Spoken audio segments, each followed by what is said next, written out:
What is up, gang? We are back after a mini hiatus. Sorry, I had a bike crash which led to some an injury which was pretty gnarly, so I've been bedridden for a week there, and then finally got to the Easter break and managed to limp my way to the beach. So that has been the delay on some of the stuff. So no matchups last weekend, no TLT last week, and no TLT waiver stuff this week, but I'm getting this matchups up just in time for you to review your sit starts and your captaincy, vice-captaincy for round 8.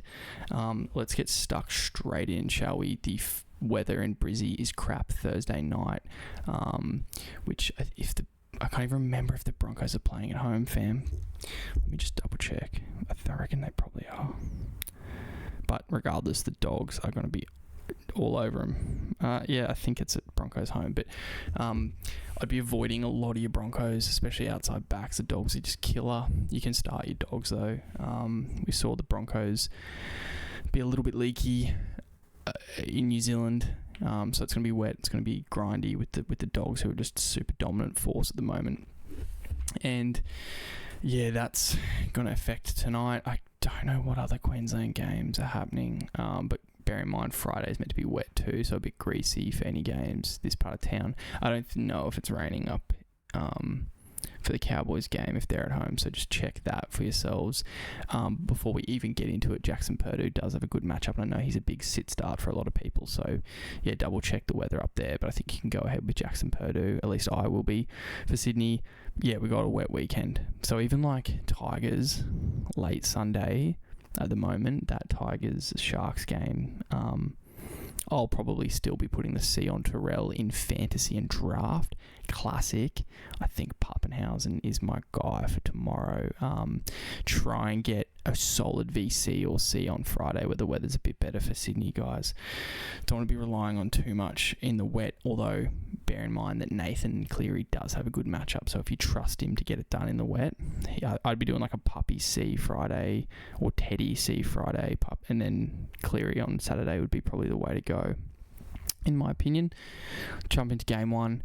As I said, Broncos, look how gnarly it is. Apart from the lock and the right centre, it's just Grimathy. It is Grimathy, so sit your Broncos. Cobbo, I wouldn't be playing him in draft, fam, unless he's your 4th CT dub and you're just punting on upside.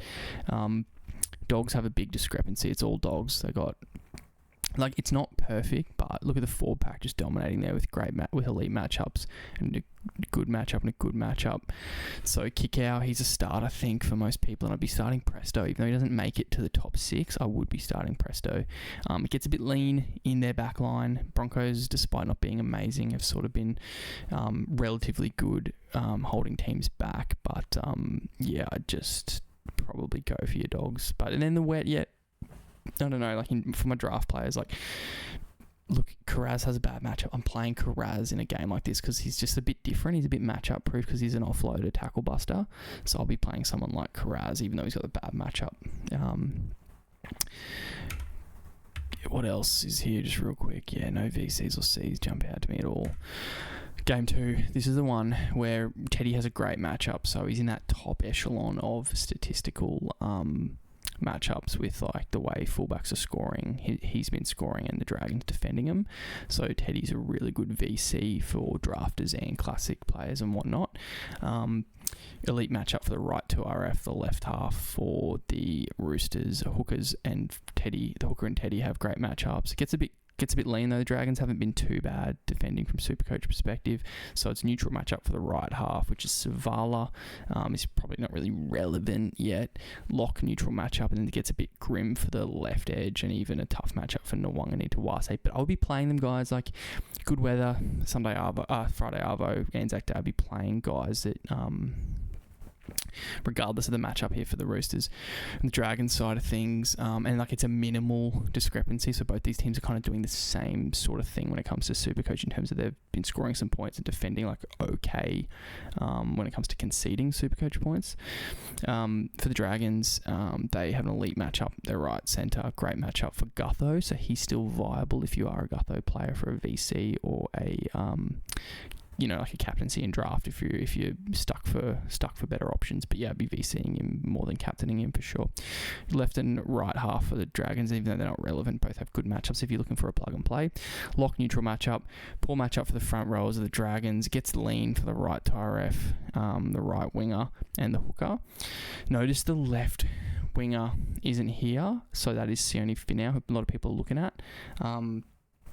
I'd still play him. The Roosters aren't the best defensively, so I would still play him. If I had him and I was considering him, I think he's still fine. They're still dominant down their left in the middle of the Dragons, and the Roosters are dominant down their left. So Billy Smith, who a lot of people are looking at, really viable play here, even though he has a bad matchup on these terms. Still, that's where they're dominant. You'd expect him to probably do enough. So keep that in mind. What else is standing out to me? There was someone else I wanted to mention. Gutho. Yeah, I mentioned Finau. Nwangani to White, say tough matchup. You still play the guy, right? Same as Tupou. They've been too good. They're still a big part of what the Roosters are doing offensively. Roosters are dominant left. Dragons dominant left too, and in the middle. Next one, Warriors Knights. I think this is in New Zealand because I got an issue with Dylan Lucas taking the flight with his hammy, so just keep that in mind. Pretty grim for the Knights, like the way they're playing, but maybe they unlocked something late last weekend where they just started playing with a bit more freedom, so it's yet to be seen how they go. But let's run through the Warriors real quick. Elite matchup for the right half, so people relying on Metcalf, you can play him, I think, with a bit of confidence at home. He seems to just be backing up and finding points, even though the floor is really low and the ceiling hasn't really been there. He did get 100, don't get me wrong, but yeah, I think he's doing enough. Him and Chanel are both just finding one stat a game, whether it's a try or a try assist, to just get them up into the high 40s, low 60s, which is great if you're an owner in draft and had to rely on them. So yeah, right half elite matchup. Great matchups for the following: right winger, right centre, lock, and front rower. So awesome for Barnett owners, who's getting mad minutes. I think he played 80 last week, it felt like. I'm pretty sure. Left winger, bad matchup. Left half, my Chanel, bad matchup, but I'll be playing him given it's at home. Right to RF, tough matchup for the Knights. And sorry, the Warriors, they're dominant down the middle, so that's great. That's because of Wade Egan, Barnett, and like Halasima and whatnot doing damage in the middle. And Aaron Clark. So that's where they're doing well, so I'd be playing Clark, Barnett, whatnot. For the Knights, gun matchup for their front rowers, so Leo Thompson owners are pretty happy. Gun matchup for Greg Marju, who I unfortunately sold in fantasy last week. I didn't like how little ball he was getting, but he actually just broke the game open in another way, which I hadn't seen as an owner of him in draft last year. I was just pretty fed up with what he could be and what he was actually delivering, so I punted him in that format, but luckily played him in Supercoach, so all good. But yeah, definitely playing with this gun matchup, and it may be a bit of form, bit of confidence he could have after last week's dominant performance in a losing side. Great matchup for the hooker, the right winger, and the fullback, Kalen Ponga owners. You can VCC him, and even though it's over in New Zealand, yeah, I think you can go for it here just on the matchup, and surely there's a bounce back in him. Bad matchup for the left centre, left half and right half, tough matchups. So left centre is Bradman Best, but I would be playing Bradman Best, guys, despite what the sort of data is saying. Knights have the discrepancy because they've been pretty stingy. I don't know about, don't read too much into that. Warriors dominant down the middle, I said. Knights edges, so yeah, outside backs, like your edges. So like Dylan Lucas, KPP, I'm playing him. Dylan Lucas is a question with his hammy re-injury risk. Does he play 80? Does he play just one half and he's back in? I'm really scared to rely on him because I love him and I need the points that he's going to give me. But I hate the data on hammy re-injuries and say it's wet and it's slippery and he's working hard and you got to trust your guy, right? But yeah, tough choice for a lot of people in Classic and Draft who own Dylan Lucas. Game 4, Storm.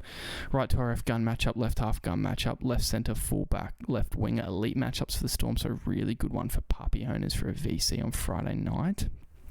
Fire up your Eli Katoa's, boys. He's a VC option for sure.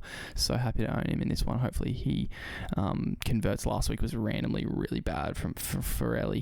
He had 2 really near line breaks, and if he hits one of those, we see 70 from him. So love Eli. Hopefully he bounces back a bit. Gun matchup for Munster. If you got him, hold him one more week. Let him cook in this one. See what he can do.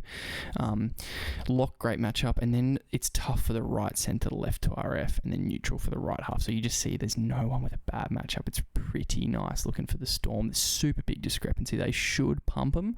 Dominant side down their right. So Kane Bradley is a plug and play.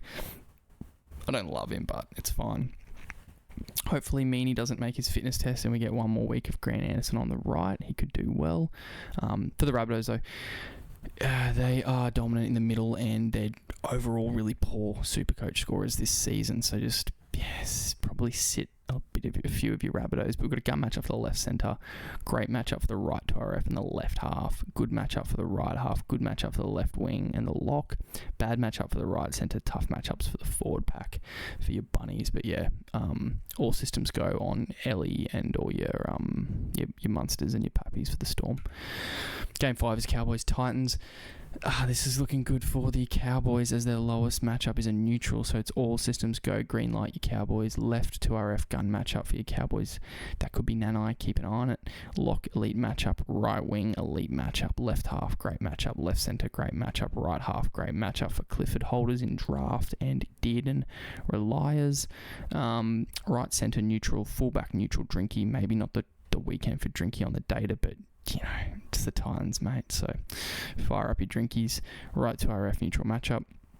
A bit of a discrepancy in front of the Cowboys. Nothing crazy that we do see. We do see discrepancies into the 20s, which is whispering bloodbath. But yeah, I think the Cowboys could be on here, but who knows? Both teams are super unpredictable. Dominant side down their left, the Cowboys. So Purdue, Tulungi, maybe Nanai on the left if that's the case, and did, and all systems go.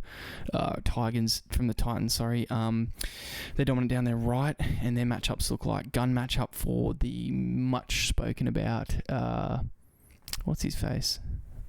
Tom Weaver. Really had a low ceiling in the data when I looked at picking him up last week, and it cost me because he outperformed his historical behaviour. But with the kicking game, kicking goals, kicking in play, and hopefully he runs a bit. We hopefully he gets one attacking stat and hits that 50 for us. So we're relying on Tom Weave, and he has the matchup for it. But yeah, wouldn't overvalue him either on that basis. Great matchup for left to RF. Great matchup for left winger. Great matchup for left centre. So look at that left side just humming. Weirdly, the left half is a poor matchup, but don't value that data call out. Front row is good matchups. Bad matchup for right centre. Poor matchup for the hooker of the Titans. Oh, sorry, that's actually the Titans. I'm an idiot. So yeah, sorry, so don't overvalue the call out for Brimson. He's still a go, and then the left winger Cam Pereira and the left centre, which you probably won't be playing in any format. He has a great matchup. But just to reiterate, great matchups for both halves and like both edges for the Cowboys. Like it's all systems go. Game 6, Panthers sees the Seagulls, who are looking a bit interesting. Panthers, the gun matchups with the hooker and the right winger, so Alamotti could be in for more meat. And my opinion is Dylan Edwards prefers that sweep. That's just my opinion from what I've seen. He's okay on his left sweep, but his right sweep's sick. So Alamotti definitely a go. Front row is elite matchup. Right half for Cleary, great matchup, which is tasty. Lock, great matchup, which is Yo, which is also really nice for us Yo holders and owners. Left winger, tough matchup, but I wouldn't overvalue it. It's just that McLean doesn't pass. Right centre, poor matchup. Fullback, poor matchup, Edwards, but you'd be playing him for sure. They have the discrepancy in favour of him, and they're dominant down their edges, so fire up your wingers, centres and whatnot. And definitely Cleary and Yo, don't even stress. For the Seagulls, I've gun matchup for Tommy Turbo in his return, which I don't want to really rely on him. I do have him in one draft league, in the listener league, and I don't think I'll start him. I just don't trust the guy. To play 80 minutes at the moment. It's just not really worth it in the way I've built that team out. We're not a rocks and diamonds team. We're just steady. So I'd rather a 50 from 55 from Gutho with an attacking stat, then the potential 120 from Tommy just doesn't faze me, because he could also get me 10 and limp off after 20 minutes. But he has a gun matchup, so if you do have Tommy, go for it. Elite matchup for hooker, right centre and left winger. Great matchup for both edges, so Ola Kawatu. Bad matchup for right half, which is DCE, but play him, I reckon. And bad matchup for the front rowers, who aren't really relevant anyway. It's in favour of the Panthers. They're dominant down the edges, and the Seagulls, as you all know by now, are dominant down the right. Game 7, Raiders Dolphins. For the Raiders, lock elite matchup, hooker elite matchup, right winger elite matchup. Good matchup for left to RF, left centre and fullback. Right to RF, tough matchup. So just quickly call out Huddy Young. All systems go. VC captaincy. If you really back him to score again, which he very well could, he is dominating right now. Just insane the way he's applying his athleticism to his line running, ball running and everything. There's so many players who could be doing what Huddy Young does, but do not have the, I'm not going to call it like football IQ, but they haven't built in the application of their athleticism and that skill to scoring tries. His footwork right now, and Matty Nicholson also, shout out to him, his footwork, but Huddy Young's like footwork and like aggression into contact and like getting on the outside and inside of shoulders, man, it's up there with like Fafita stuff just at the moment, with the way he's just in converting like the getting over the ad line into like scoring, basically. It's just the way I see it. I can't think of someone else. Kind of maybe that purple patch for Angus Crichton last year, maybe, where it just felt like if he gets the ball 10 to 8 meters from the line, it's like he could be on. Just my read on things. Haven't watched a ton of Raiders, don't really want to, but that's the way I see it. Sorry, so yeah, Nicholson, tough matchup. Could be time to sell him if you want. He's not playing 80. Tough matchup here, potentially. Left winger, neutral matchup. Right half, neutral matchup. They got the discrepancy. The Raiders, they should go okay. They're dominant in their middle due to the Tarpanays and the Starlings and whatnot, so keep that in mind. For the Dolphins, right centre gun matchup, right to RF and right half elite matchup. So really nice on that right edge. That's your Isaiah Katoas and whatnot. Left half neutral, front row is neutral. Then it gets pretty grim. Sit your hammer, sit your JMK type stuff. Tough matchup for Herbie, but I think he's matchup proof. As you know, they're really balanced in their scoring, the Dolphins, but they're not much chop. They're not a lot of chop. So keep all that in mind with this one. Final game of the round, Tigers, elite matchup for left to RF, great matchup for right to RF, good matchup for left half, left centre, left winger. Right centre, neutral matchup, pretty grim for our forwards, but we know Terrell May will rise to the occasion. And the right winger, bad matchup, makes the bottom three here for the Tigers. They do have the discrepancy, and they're scoring most of their points down the middle, which isn't that exciting. For the Eels, they're sort of all over the shop and pretty poor. We saw what Moses can do for him, but, you know, the Eels are on bye. This is the wrong game. This is last week's. My bad. I'll just update this. Sorry, we're back. Yeah, so the data is correct, but the team was just wrong, the Sharks. So, yeah, everything still applies. For the Sharks, left winger, Mulatalo has a great matchup, and Nico Hines has a great matchup. Everything else is neutral to bad, but don't overvalue this. We saw how average the Tigers were last week. I don't know if Galvin's changing that, guys. So, yeah, don't read too much into this. Basically, play your good Sharks, play your good Tigers, and enjoy the footy. The Sharks coming out as balanced poor is just due to the fact that they're not ultra dominant in any way at the moment. And so, yeah, it's just not coming out in any, like, they're kind of solid everywhere. Like, it's a bit weird. The Tigers are still dominant down their middle, but yeah, just play you guys. For Mulatalo owners in draft like me, who we really want to sit him, I bet after like a 50 and a 20 and just like there's other options that are buzzing off waivers. He has the matchup this week. They're barely going that way. I think that'll be Hiroti has hit upside 3 weeks in a row. I just wonder if we can still rely on Mulatalo for two factors, right? Like at some point you get to training and you go, all right, Ronaldo hasn't scored since week 2 or some crap. It's like, let's run that shape, drive that shape in. Hiroti sucks at distributing. He's just a run first guy. He's a winger, right? He just sucks. He's killing Mulatalo. But then if you're looking at it from the Tigers' perspective, they're drilling in on Hiroti's lines, Hiroti's play. The Sharks surely have that Hiroti play, he's like the lead runner, and it goes out the back finally, Kennedy to Mulatalo. So I'm gonna rely on Mulatalo. He's rocks and diamonds, but yeah, I think you can do it. But if you've got like a Sione Finau right off waivers, I think you can play him over Mulatalo until you see it from Mulatalo, right? But we also haven't seen it from Finau this season, except for in the preseason. But I'm sure he'll be. If anyone's going to benefit and be on that Anzac Day, I like Finau. Decent matchup. Playing that left edge, which Gutho loves. So, yeah, that's just the end of the game. I don't have any questions for feeder. Oh, this is a different... I don't know what this is. These are the questions from the past. So ignore that. But yeah, anyway, that is the summary. Enjoy, guys. And thank you for watching. If you're new here, hit the sub, hit the like. If this was valuable to you, try and get it done in a really quick time, which we are under 20 minutes. So I'll end this here. But yeah, I will catch you guys next week for our live TLT and waiver wire potty on Tuesday night. See ya.